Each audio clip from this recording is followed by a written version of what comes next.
February ते मेच्या दरम्यान राजापूरची गंगा आली असे शब्द कानावरती पडतात. म्हणजेच राजापूर तालुक्यातील उन्हाळी गावात असलेल्या काही नैसर्गिक झऱ्यातून अचानक पाणी वाहू लागतं आणि एरवी कोरडी असलेली 14 कुंड पाण्याने भरतात. या झऱ्यातून सतत पाणी बाहेर वाहत असतं. हा प्रवाहच गंगा म्हणून ओळखला जातो. तो रात्रंदिवस अखंड वाहत असतो. बऱ्याच वेळा त्यावेळी पाण्याची टंचाई असते. अशा मार्च ते मे महिन्यात गंगा जागृत होते. गंगेची 14 कुंड आहेत. प्रवेशद्वारासमोर काशीकुंड व गोमुख आहे. वटवृक्षाखाली एक मूळ कुंड आहे. या कुंडामध्ये प्रथम गंगेचे आगमन होते व त्यानंतर काशीकुंडामध्ये प्रवाह सुरू होतो व नंतर इतर कुंड भरतात. येथील प्रत्येक कुंडातील पाण्याचे तापमान हे वेगवेगळे असते.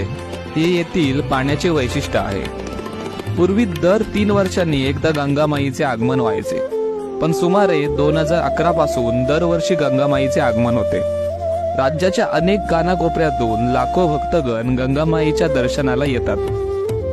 राजापूर बस स्थानकापासून सुमारे 3 ते 4 किलोमीटर अंतरावर गंगा तीर्थस्थान आहे.